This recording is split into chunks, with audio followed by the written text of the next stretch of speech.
The Broken Link Handicap by Rudyard Kipling. While the snaffle holds, or the long neck slings, while the big beam tilts, or the last bell rings, while horses are horses to train, and to race then women and wine take a second place for me, while a short tenthry has a field to squander or fence to face song of the GR. There are more ways of running a horse to suit your book than pulling his head off in the straight.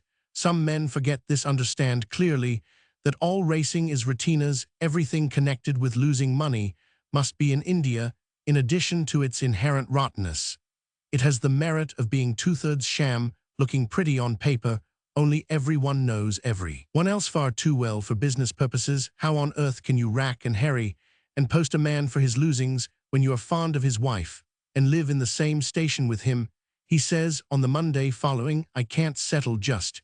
Yet you say, all right, old man, and think yourself lucky if you pull off 900 out of a 2,000 rupee debt anyway you look at it. Indian racing is immoral and expensively immoral, which is much worse. If a man wants your money, he ought to ask for it, or send round a subscription list, instead of juggling about the country with an Australian larrikin, a brumby with as much breed as the boy, a brace of tumors in gold-laced caps, 3 or 4 eka ponies with hogged manes, and a switch-tailed demi-rep of a mare called Arab, because she has a kink in her flag. Racing leads to the shroff quicker than anything else.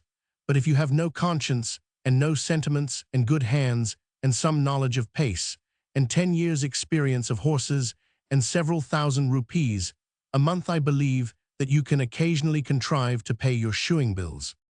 Did you ever know Shackles WG15 138 course loose mule-like ear sparrow, as long as a gatepost stuff as a telegraph wire, and the queerest brute that ever looked through a bridle? He was of no brand, being one of an ernicked mob taken into the Bucephalus at 410s a head to make up freight, and sold raw and out of condition at Calcutta for our rest people who lost money on him. Called him a brumby, but if ever any horse had harpoons shoulders and the gin's temper shackles, was that horse. 2 miles was his own particular distance.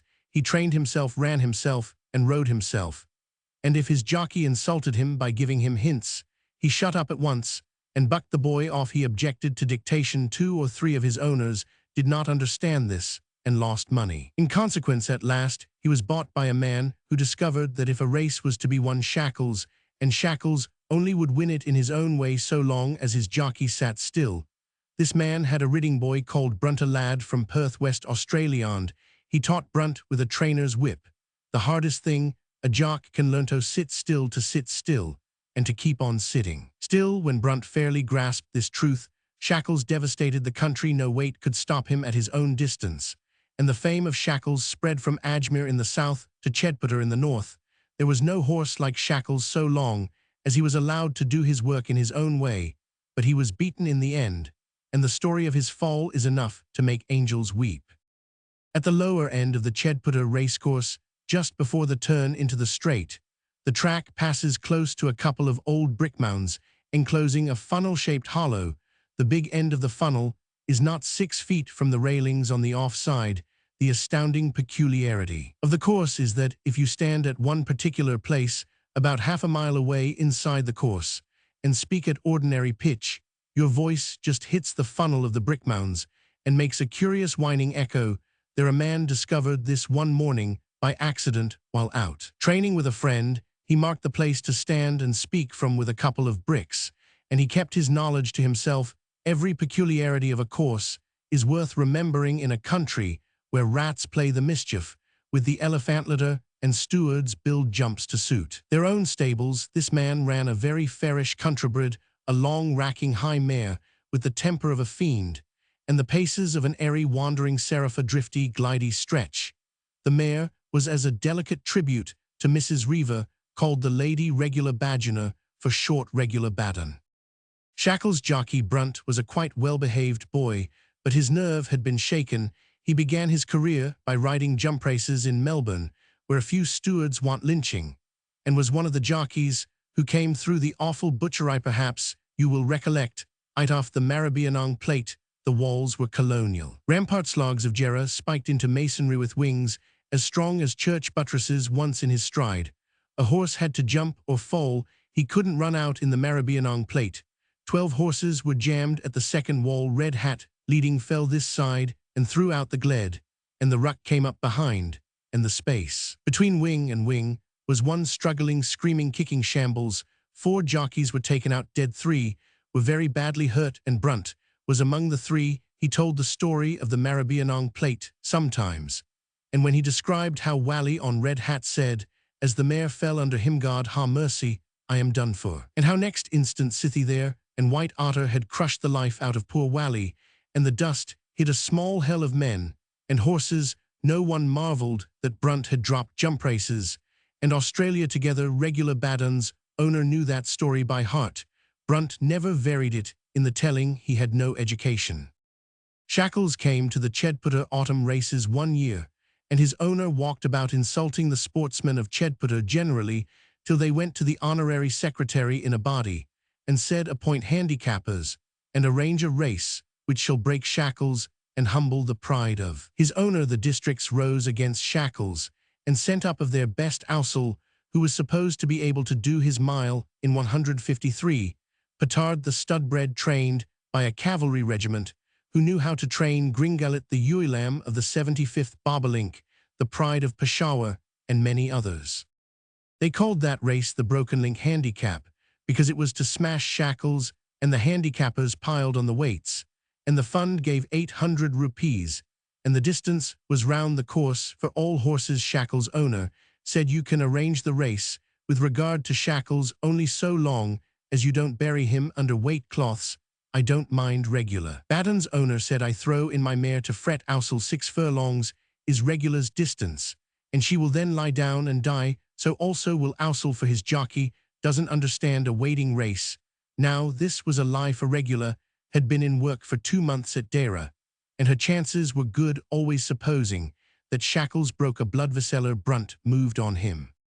The plunging in the lotteries was fine. They filled 8,000 rupee lotteries on the Broken Link Handicap, and the account in the Pioneer said that favoritism was divided. In plain English, the various contingents were wild on their respective horses, for the handicappers had done their work well. The honorary secretary shouted himself hoarse through the din, and the smoke of the cheroots was like the smoke, and the rattling of the dice boxes like the rattle of small-arm fire. 10 horses started. Very Leveland. Regular Baddun's owner cantered out on his hack to a place inside the circle of the course, where 2 bricks had been thrown. He faced toward the brick mounds at the lower end of the course and waited. The story of the running is in the Pioneer. At the end of the first mile, Shackles crept out of the ruck well on the outside, ready to get round the turn, lay hold of the bit, and spin up the straight before the others knew he had got away. Brunt was sitting still, perfectly happy, listening to the drum of the hoofs behind, and knowing that in about 20 strides Shackles would draw one deep breath and go up the last half-mile like the Flying Dutchman. As Shackles went short to take the turn and came abreast of the brickmound, Brunt heard above the noise of the wind in his ears a whining, wailing voice on the offside saying, God, how mercy, I am done for. In one stride Brunt saw the seething smash of the Maribyrnong plate before him, started in his saddle, and gave a yell of terror. The start brought the heels into Shackles' side, and the scream hurt Shackles' feelings. He couldn't stop dead, but he put out his feet and slid along for 50 yards, and then very gravely and judicially bucked off Brunt, a shaking, terror-stricken lump, while Regular Baddun made a neck-and-neck race with Bobolink up the straight, and won by a short head. Petard, a bad third. Shackles' owner in the stand tried to think that his fieldglasses had gone wrong. Regular Baddun's owner, waiting by the 2 bricks, gave one deep sigh of relief and cantered back to the stand. He had won in lotteries and bets about 15,000. It was a Broken Link Handicap with a vengeance. It broke nearly all the men concerned, and nearly broke the heart of Shackles' owner. He went down to interview Brunt. The boy lay livid and gasping with fright, where he had tumbled off. The sin of losing the race never seemed to strike him. All he knew was that Wally had called him, that the call was a warning, and were he cut in 2 for it, he would never get up again. His nerve had gone altogether, and he only asked his master to give him a good thrashing and let him go. He was fit for nothing, he said. He got his dismissal and crept up to the paddock, white as chalk with blue lips, his knees giving way under him. People said nasty things in the paddock, but Brunt never heeded. He changed into tweeds, took his stick, and went down the road still shaking with fright, and muttering over and over again, God, ha mercy, I am done, for to the best of my knowledge and belief, he spoke the truth. So now you know how the Broken Link handicap was run, and one, of course, you don't believe it, you would credit anything about Russia's designs on India or the recommendations of the Currency Commission, but a little bit of sober fact is more than you can stand.